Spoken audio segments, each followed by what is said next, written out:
बिस्मिल्लाहि मिनश्शैतानिर्रजीम बिस्मिल्लाहिर्रहमानिर्रहीम अस्सलामु अलैकुम वरहमतुल्लाहि वबरकातुहू।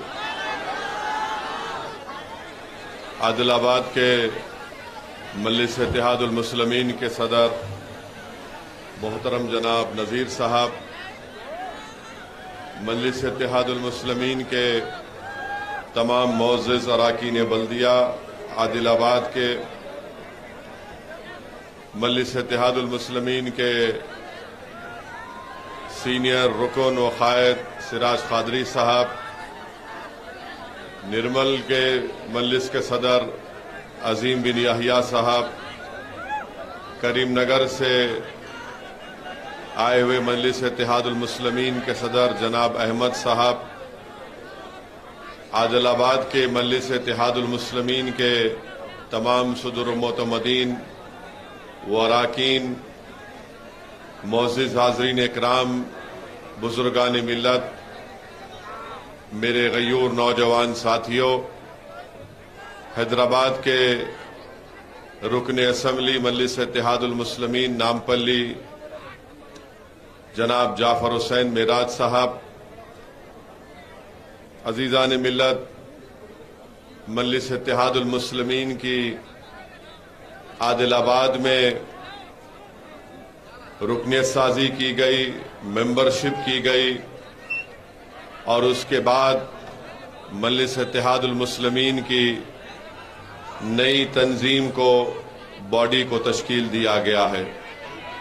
मैं अपनी जानिब से मजलिस इत्तेहादुल मुस्लिमीन के नौ मुंतखब शुदा सदर को, जनरल सेक्रेटरी को, जॉइंट सेक्रेटरी को और मजलिस के बॉडी के तमाम अराकीन को मुबारकबाद देता हूं और मेरी तरफ से नेक तमन्नाओं का इजहार भी करता हूं।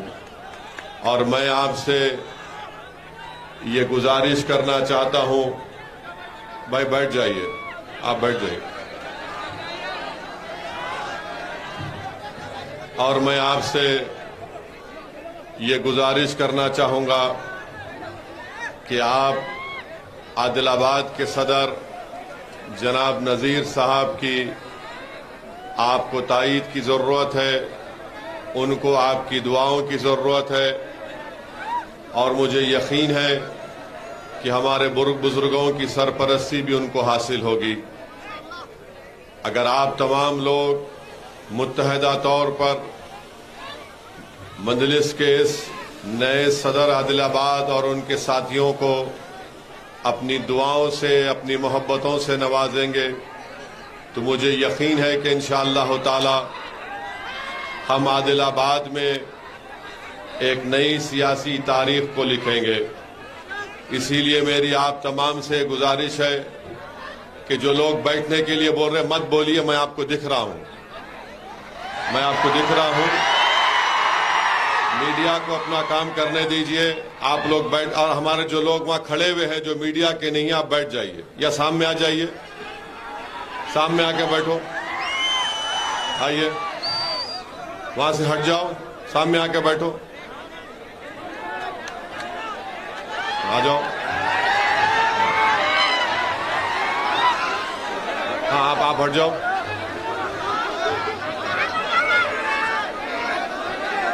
बैठिए, बैठिए, बैठ, हाँ हाँ, ए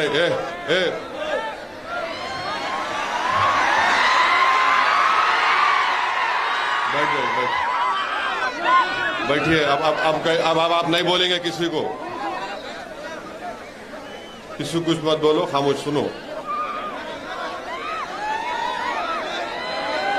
मेरे अजीज दोस्तों, मैं आपसे ये गुजारिश कर रहा हूं कि आप थोड़ी देर के लिए इत्मीनान से मेरी जो बात को सुनिए जो मैं आपसे कहने आया हूं। हर जगह अगर आप थोड़ी देर के लिए मेरी बात सुन लेंगे तो बेहतर होगा, इसमें आपका भी वक्त ज़ाय नहीं होगा और जो अवाम अपनी तकालीफ को उठाकर यहाँ पर आई है मजलिस के जलसे को सुनने के लिए, उनकी ख्वाहिश को भी हम पूरा कर सकेंगे। तो मेरे अजीज दोस्तों और बुजुर्गों, अगर आप बोलेंगे तो मैं नहीं बोलूंगा, या तो आप बोलेंगे या मैं बोलूंगा। बस सुनिए फिर आप। अजीजान मिल्लत, मैं फिर से आपसे अपील कर रहा हूं कि जनाब नजीर साहब के हाथों को मजबूत करिए और मजलिस इत्तेहादुल मुस्लिमीन आपकी जमात है और रहेगी इंशाअल्लाह ताला। मेरे अजीज दोस्तों और बुजुर्गों, चाहे तेलंगाना की सियासत हो या हमारे वतन अजीज की सियासत हो, मैं हमेशा इस बात को कह रहा हूं और आज भी दोहरा रहा हूं, और मैं खुलकर बोलता हूं बगैर अल्फाज को चाबे, इसीलिए मुझ पर इल्जामात भी लगते हैं। मगर सच्चाई ये है मेरे अजीज दोस्तों और बुजुर्गों, सच्चाई यही है कि हमारे वतन अजीज भारत में जिस समुदाय का, जिस बरादरी का, जिस कास्ट का उनका लीडर होगा, उन्हीं की आवाज को सुना जाता है। आज आदिलाबाद में सियासी तौर पर हमारे मुनूर कापू भाइयों का सियासी गलबा है। क्यों है? क्योंकि उनके पास एक सियासी ताकत है। आज तेलंगाना में बीजेपी अगर ख्वाब देख रही है तो इसलिए देख रही है कि मुनूर कापू का एक बहुत बड़ा तबका, मुदिराज हमारे भाइयों का एक बहुत बड़ा तबका उनके करीब होता जा रहा है।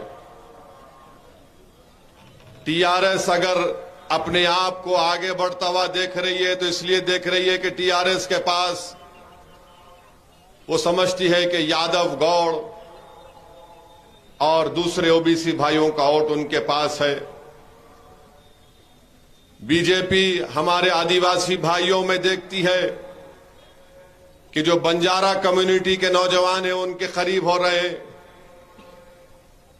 मैं आपसे अपील ये कर रहा हूं कि आप भी अपनी सियासी अहमियत को बढ़ाइए, अपनी सियासी ताकत को बढ़ाइए, और ये उसी वक्त हो सकता है जब आप लोग सियासी तौर पर मजलिस इत्तेहादुल मुस्लिमीन के परचम चले मुत्तहिद हो जाएंगे।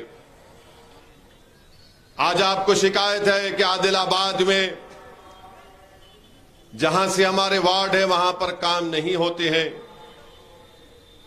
मैं आपसे अपील कर रहा हूं कि मेरी इन बातों पर गौर से, तवज्जो के साथ इस पर गौर करिए। बीजेपी इल्जामात लगाती है, नाम निहाद सेकुलर पार्टी मुझ पर इल्जाम लगाती है। जो अपने आप को सेकुलर पार्टी कहते हैं वो कहते हैं कि ओवैसी वोट काटता है, और बीजेपी ये कहती है अमित शाह तेलंगाना में आकर, अमित शाह का पेट नहीं भरता जब तक वो ये अपनी जबान से नहीं, आप चीखा मारने आए तो मैं बैठ जाऊंगा। आप चीखा मारने नहीं आए, सुनने आए। यहां से आप कुछ एक फिक्र लेकर जाएंगे। अमित शाह जब कभी भी तेलंगाना को आते तो उनका पेट में दर्द होता जब तक वो ये नहीं बोल देते कि ओवैसी के हाथ में स्टीयरिंग है। सुनिए, आप नौजवान हैं, मुस्तकबिल आपका है। अगर तुम चीख और पुकार में अपने जज्बात को बहा दोगे तो फिर मुस्तकबिल क्या होगा? तुम्हारी चीखों से मुस्तकबिल नहीं बदलेगा, तुम्हारे इस तरह के नारों से तुम्हारा मुस्तकबिल अच्छा नहीं होगा। तुम्हारा मुस्तकबिल उस वक्त अच्छा होगा जब तुम मुत्तहिदा तौर पर आदिलाबाद और तेलंगाना में मजलिस इत्तेहादुल मुस्लिमीन को मजबूत करोगे। आप देखते हैं कि मैं कह रहा था कि अमित शाह आते हैं, ये बीजेपी का सदर कुछ नहीं बोलते, बस सिर्फ ओवैसी का नाम लेते हैं। अब आप अंदाजा लगाइए कि तेलंगाना में बीजेपी का सदर ये बोला कि ओवैसी कलालो आनंदम कोसमाकोट्टा सेक्रेटेरिएट,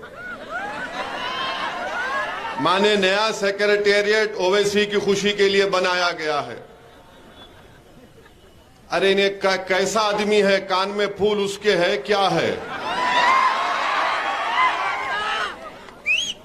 आने बगैर हमारा नाम लिए इन्हों अपने आप को मर्द नहीं कहला सकते क्या? और ये बोलते अमित शाह कि स्टीयरिंग ओवैसी के हाथ में है। सेक्रेटेरिएट के ताल्लुक से बोले गए कि गुम्मत बनाया गया सेक्रेटेरिएट में, तो ओवैसी के बोलने पर बनाया गया। अरे वो सेक्रेटेरिएट का डिजाइन एक मंदिर की बुनियाद पर बनाया गया है। गुजरात के एक हनुमान मंदिर से इंस्पिरेशन लिया गया है। उस डिजाइन से इंस्पायर होकर, उससे देखकर वो सेक्रेटेरिएट का डिजाइन बनाया गया। मगर बीजेपी वाले बोलना शुरू कर दिए ओवैसी। अब गाड़ी का स्टीयरिंग हमारी हाथ में है, तो अब आप सुनो क्या क्या सेक्रेटेरिएट ओवैसी की खुशी के लिए बनाया गया बोलते हैं ना। तो सेक्रेटेरिएट अगर मेरी खुशी के लिए बनाया गया तो मेरी खुशी तो मस्जिद में है। सेक्रेटेरिएट के दो मस्जिदों को गैर कानूनी तौर पर हुकूमत ने शहीद किया, वो मस्जिद अब तक नहीं बनी। तो मेरी खुशी कहां पूरी हुई? तुम्हारी खुशी पूरी हो गई। तीन मंदिरों के डिजाइन से इंस्पायर होकर सेक्रेटेरिएट बना दिए तेलंगाना की हुकूमत, और गाली हमको दी जा रही है। पहले तो मेरी मस्जिद बनना चाहिए था सेक्रेटेरिएट में, जो दर्जे वक्फ है, मगर उसको नहीं बनाया गया। मगर बीजेपी का इल्जाम कि ओवैसी की खुशी के लिए ओवैसी कलालो आनंदम कोसमाकोट्टा सेक्रेटेरिएट। हाँ, और फिर आप देखो, और एक बात आपको बता रहा हूं, चीफ मिनिस्टर ऐलान किए थे कि इस्लामिक सेंटर गच्चीबौली में बनाया जाएगा। अब तक इस्लामिक सेंटर नहीं बना, मगर स्टीयरिंग मेरे हाथ में है। अब आप सुनो, अब आप ये सुनो कि अब आपको जो बताने जा रहा हूं ये बात सुनो आप। इस्लामिक सेंटर नहीं बना, मगर ब्राह्मण सदन 31 जुलाई को, ब्राह्मण सदन 31 जुलाई को चीफ मिनिस्टर इफ्तिताह करने जा रहे हैं। गोपनपल्ली में 31 मई को ब्राह्मण सदन बनेगा। और अखबार की न्यूज पढ़ रहा हूं आपके सामने कि अखबार की न्यूज ये है, अंग्रेजी में पढ़ता हूं, बाद में तर्जुमा करता हूं, क्योंकि बीजेपी वाले बोलेंगे इन्हें इंग्लिश नहीं बोल सकता।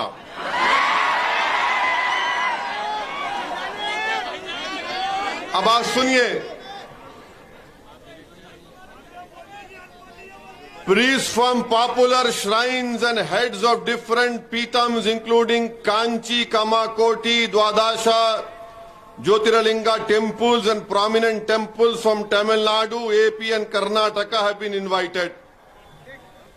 यानी जितने हमारे हिंदू भाइयों के बड़े बड़े मठ के पुजारी हैं, पीतम्स हैं, कांची कामाकोटी हैं, तमिलनाडु, आंध्र प्रदेश, कर्नाटका के, उनको ये ब्राह्मण सदन जो 31 जुलाई को इफ्तिताह हो रहा, उनको बुलाया जा रहा है। स्टीयरिंग मेरे हाथ में है। और इन लोगों को स्पेशल पूजा होगी, होमम होगा, सुदर्शना होमम होगा, चांदी होमम होगा, 30 मई से शुरू होगा। और चीफ मिनिस्टर साहब पूर्ण होती सुबह 10:30 बजे 31 मई को अदा करेंगे। स्टीयरिंग मेरे हाथ में है। अच्छा, अब आप ये बोलो कि उसमें ब्राह्मण सदन में जो ब्राह्मण बच्चे होंगे, आला तालीम के लिए उनको रहने का इंतजाम, स्पेशल कोचिंग उनको दी जाएगी इम्तिहानों के लिए। अब आप बताओ कि ये बीजेपी और ये तमाम लोग बोलते, कांग्रेस भी बोलती, ओवैसी से पूछो। अब आप बताइए मेरे अजीज दोस्तों और बुजुर्गों। अच्छा, और एक बात, तेलंगाना की हुकूमत अब तक 2500 करोड़ रुपए मंदिरों की देखभाल के लिए और वहां के पुजारियों के लिए खर्च करी है। 2500 करोड़ रुपए। और अक़लियतों का बजट कितना है इस साल का? 2200 करोड़ रुपए, जिसमें मुसलमान, क्रिश्चियन, सिख, ईसाई और जैन भाई 2200 करोड़ और 2500 करोड़ रुपए मंदिरों के लिए तेलंगाना की हुकूमत ने खर्चा किया।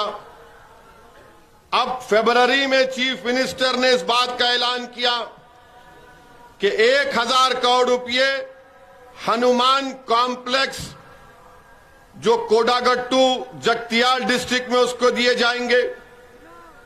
2021 के बजट में चीफ मिनिस्टर ने कहा कि 720 करोड़ रुपए मंदिरों के लिए और अर्चकास के फलाह बहबूद के लिए खर्च किए जाएंगे।